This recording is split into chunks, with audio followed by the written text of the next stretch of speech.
Use करते हैं बस्ती के लिए ना, कहीं भी कोई भी बस्ती अप्लाई करनी हो। और ये जो प्रोसीजर है हमारा, ये हॉट फॉर्मेंटेशन के अंडर आता है, मतलब ये स्वीडन के अंडर आता है। उस एरिया को हम हीट प्रोवाइड कर रहे हैं, तेल वहाँ पे रुका हुआ है, वो उसको हीट प्रोवाइड कर रहा है उस एरिया को। बंद कर दीजिए।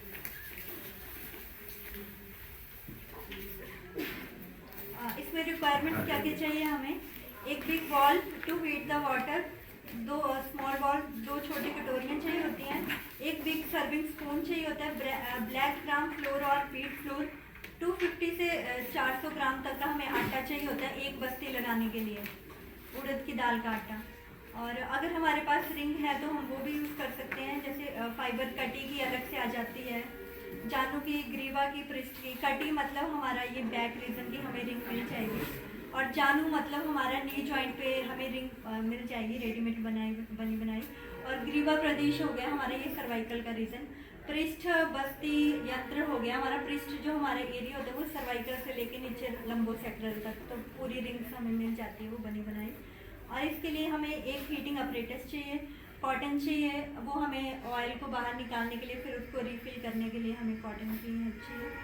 और medicine required for performing the procedure, इसमें हमें ऑयल कितना चाहिए, तो एक बस्ती लगाने के लिए हमें 200 से 250 ml तक का ऑयल चाहिए होता है। जैसे हम नी जॉइंट पे अगर हम वो बना रहे हैं, रिंग बना रहे हैं, तो उसमें हमें 250 ml तक का तेल चाहिए।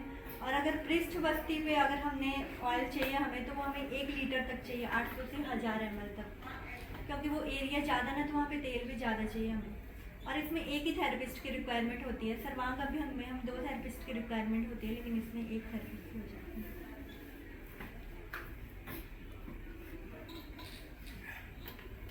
अब इंडिकेशंस और कॉन्ट्राइंडिकेशन, तो इंडिकेशंस में हमें किस पेशेंट में हम ये अप्लाई कर सकते हैं बस्ती। लोकलाइज्ड पेन, अगर किसी को बैक पेन की दिक्कत है, उस एरिया पे अगर उसको पेन हो रही है, तो वहाँ पे हम वो बस्ती अप्लाई कर सकते हैं। पहले क्या करना है कि हमें पेशेंट का टेंडरनेस चेक करनी है, कि अगर दबाने पे उसको उस रीजन पे पेन हो रही है, तो वहाँ पे हमें उस एरिया पे वो रिंग बनानी है। और क्रैपिटस है, क्रैपिटस होते हैं वो क्रैकलिंग साउंड आती है ना नी जॉइंट से, जब भी ऑस्टियोआर्थराइटिस का पेशेंट होता है तो उसको क्रैपिटस की साउंड आती है। और अगर उस एरिया पे कोई स्टिफनेस है तो वहाँ पे हम अप्लाई कर सकते हैं। और रेस्ट्रिक्टेड रेंज ऑफ मोशन है, टिंगलिंग सेंसेशन है। टिंगलिंग सेंसेशन का मतलब होता है कोई नर्व कंप्रेस हो रही है, तो उस वजह से वहाँ की नर्व कंप्रेशन से हमें टिंगलिंग सेंसेशन फील होती है। जैसे सर्वाइकल रीजन की अगर कोई नर्व कंप्रेस हो रही है तो हमारी बाजू में टिंगलिंग सेंसेशन, तो सर्वाइकल पे हम वो ग्रीवा बस्ती अप्लाई कर सकते हैं। और मस्कुलर स्पाज्म है उस एरिया पे, तो वहाँ पे to minimize the ageing effect. और कटीशूल, कटीशूल का मतलब है कोई क्रॉनिक बैक पेन का पेशेंट है तो वहाँ पे। ग्रीवा शूल का मतलब हो गया सर्वाइकल रीजन पे अगर उसको पेन है। जानू शूल का मतलब है ऑस्टियोआर्थराइटिस का पेशेंट। कटिग्रह का भी यही है, क्रॉनिक बैक पेन। ग्रीवा स्तंभ का मतलब स्टिफनेस है। और अगर फ्रोजन शोल्डर का पेशेंट है तो उसमें हम पिच्चू भी अप्लाई कर सकते हैं फ्रोजन शोल्डर पे यहाँ पे, क्योंकि वहाँ पे रिंग बनाना थोड़ा मुश्किल होता है शोल्डर रीजन पे, तो हम पिच्चू भी रख सकते हैं वहाँ पे।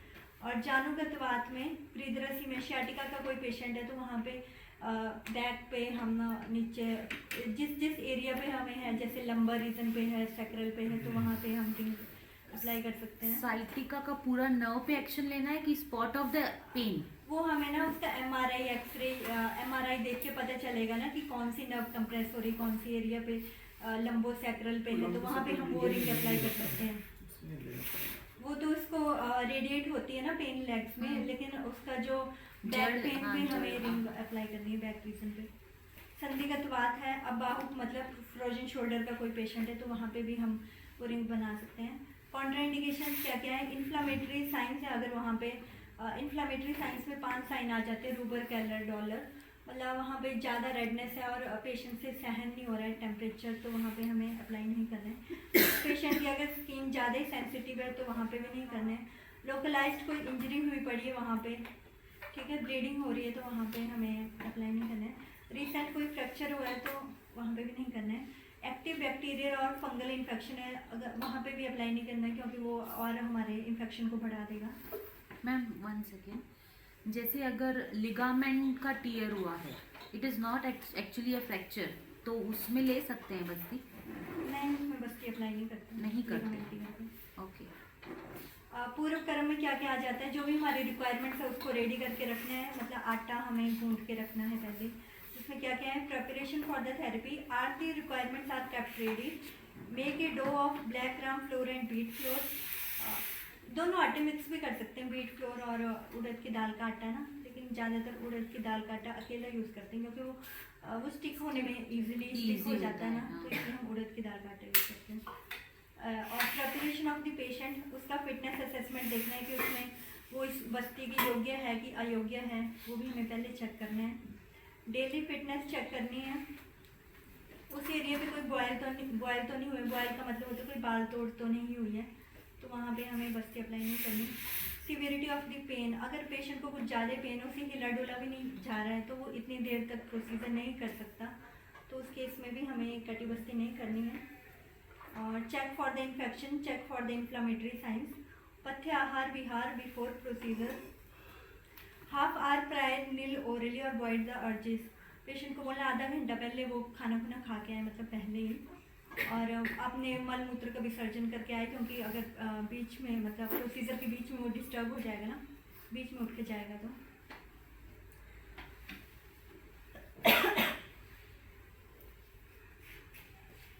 अब प्रधान क्रम में, पूर्व क्रम में ये आ गया कि हमें सारी रिक्वायरमेंट्स रेडी करके रखनी है। प्रधान क्रम में आ जाता है कि check for the tender area, अब जिस रीज़न पे उसको पेन हो रही है वो पहले चेक करना है, और फिर उसके बाद black gram paste is rolled to mould into elongated tubular structure, जो हमने आटा गूंद के रखा है उसको ट्यूबुलर फॉर्म में बना लेना है, इसकी पूरी रिंग बना लेनी है, ठीक है। प्लेस द कटी और जानू ग्रीवा बस्ती यंत्र, अगर हमारे पास वो एक्राइलिक की रिंग्स हैं तो हम उनको भी रख सकते हैं, फिर उसके साइड साइड में हम उड़द की दाल का आटा स्टिक करेंगे, अंदर भी और बाहर भी, क्योंकि अकेला एक्राइलिक की रिंग रखेंगे तो वो तेल लीक होने का खतरा रहता है ना, इसलिए उसके आसपास वो लगाएंगे उड़द की दाल का आटा। This dough is placed on the low back in a circular manner, approximately 5 inch in diameter and height should be 1.5 inch. जो उसका डायमीटर होता है, अगर हम बैक रीजन पे वो लगा रहे हैं तो उसका पूरा सर्कल का जो डायमीटर है वो 5 इंच का होना चाहिए, और जो हाइट है वो जो रिंग की हाइट होगी वो 1.5 इंच की होनी चाहिए, ठीक है। Now the oil is heated in a water bath up to 45 degree celsius and pour into the fluid. ये तो 45 डिग्री सेल्सियस टेम्परेचर बता दिया, इतना टेम्परेचर हमें ऑयल का करना चाहिए, लेकिन जितना पेशेंट से सहन हो सके उतना ही टेम्परेचर हमें उसे वो करना चाहिए। पहले खुद पे चेक कर लेना है डॉट्स ऑफ हैंड पे, फिर उतना ही टेम्परेचर उसमें डालना है तेल का फ्रेम में। Initially it should be along the circumference of the ring, जो हमें तेल पोर करना है ना वो हमें साइड से पोर करना है, जब आपका प्रैक्टिकल होगा ना तब बता दिया जाएगा। जो हमने रिंग बनाई उसके साइड साइड से पोर करना है, डायरेक्टली बीच में नहीं डालना है।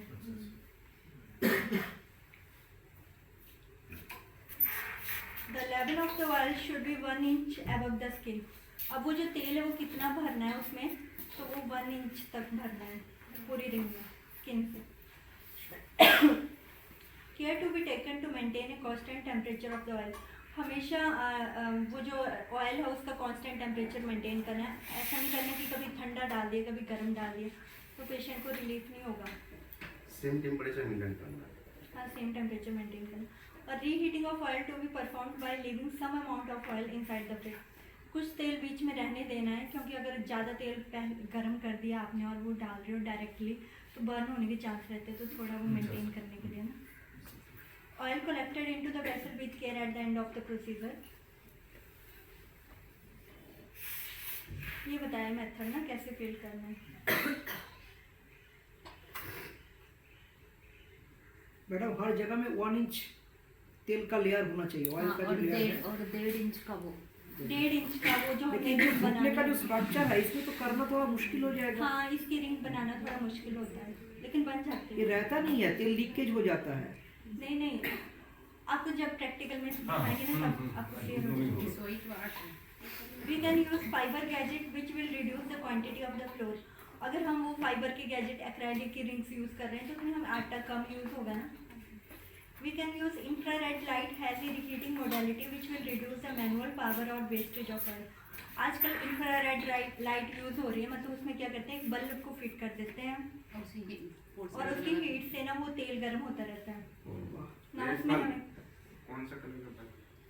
रेड लाइट होती है रेड वो लाइट शायद। होती है। अक्सर फिजियोथेरेपिस्ट के पास देखिए। हाँ उसमें ना हमें थेरेपिस्ट की रिक्वायरमेंट भी नहीं होती और तेल की वेस्टेज भी नहीं होती क्योंकि वो तेल फिल किया हुआ है और उसको बस हीट मिल रही है directly.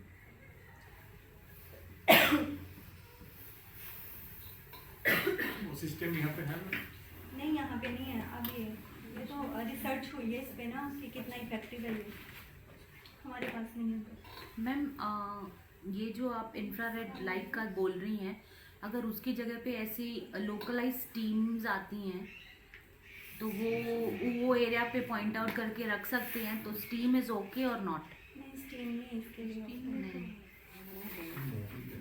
Duration and the course of the procedure, तो इसका ड्यूरेशन कितना रहता है 30 मिनट्स का, और ये मिनिमम 7 डेज तक पेशेंट की पेन की सिविरिटी देखनी है। अगर हमें 7 डेज तक उसको फ़र्क लग रहा है तो ठीक है, नहीं तो 14 डेज तक मैक्सिमम। मैम सार्टिका में ये काम करता है बढ़िया से? हाँ जी, एंड मैम स्लिप डिस्क वगैरह में करता है? उसमें भी करते हैं पेशेंट को। आसपास के ये हमारे मसल्स को ना स्टिफ हुए पड़ते हैं ना, तो उनको थोड़ी काम करने के लिए मस्कुलर स्पाज्म में थोड़ा कम करने के लिए होती है therapy। और जैसे लेकिन यहाँ वो पे आप अंदर की जो बल्ज हुआ पड़ा है उसको तो ठीक कर नहीं सकते ना, वो तो सर्जिकली ठीक होगा, लेकिन आसपास के मसल नर्व्स जो हमारे स्पाइन को वो करते हैं ना, सपोर्ट करते हैं, उनको थोड़ा रिलीफ करने के लिए। मैम जैसे यहाँ पे लिखा था इन्फ्लेमेटरी कंडीशंस पे नहीं करना है, तो वो बाहर की इन्फ्लेमेटरी कंडीशंस आपने बताई कि रेडनेस है। वैसे भी ना इन्फ्लेमेटरी कंडीशंस में हमारे आयुर्वेद में लिखा है कि वो आम की कंडीशन होती है, तो आम में हमेशा हम रुक्ष श्वेत करते हैं, रुक्ष वही, मतलब हाँ। बालू का श्वेत करते हैं। हाँ। ये स्निग्ध श्वेत के अंदर मीन्स आते हैं कि उसमें वहाँ स्पॉन्डोलाइटिस का कोई कंडीशन होएगा तो नहीं करना चाहिए। किसका? Spondylitis anywhere on the back, क्योंकि अगर वो है तो इन्फ्लामेशन है। हाँ, इन्फ्लेमेशन को पहले चेक करना है, अगर उसमें ज़्यादा ही है उसको तो फिर उसमें नहीं सकते। और इमोबलाइज इसमें क्या इंस्ट्रक्शन देनी है पेशेंट को कि वो हिले डुले नहीं, क्योंकि वो रिंग भी ढंग से नहीं लगेगी और तेल बाहर को आने का खतरा रहता है, तो इसलिए पेशेंट को बोलना कि वो लेटा रहेगा।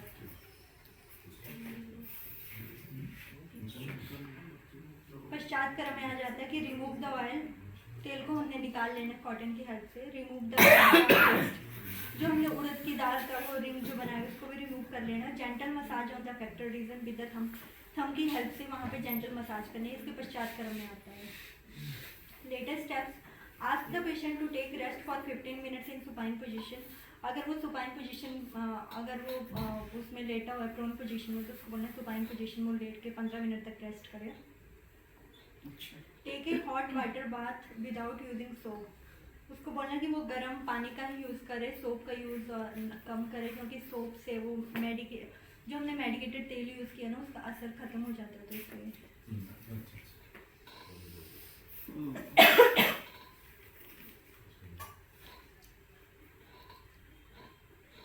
इसमें प्रिकॉशंस क्या क्या लेनी है। Ideal variable temperature to be maintain, हमेशा एक जैसा टेम्परेचर मेंटेन करना है, ठीक है।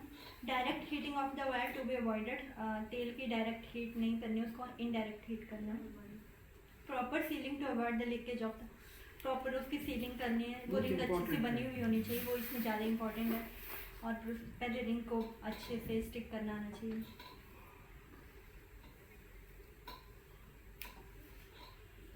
Dos and do nots, patient can take food after the procedure 30 minutes के बाद। Patient can do his normal activities. Do not avoid exposure to cold weather. Avoid standing and sitting for the long time. Avoid lifting of heavy weight.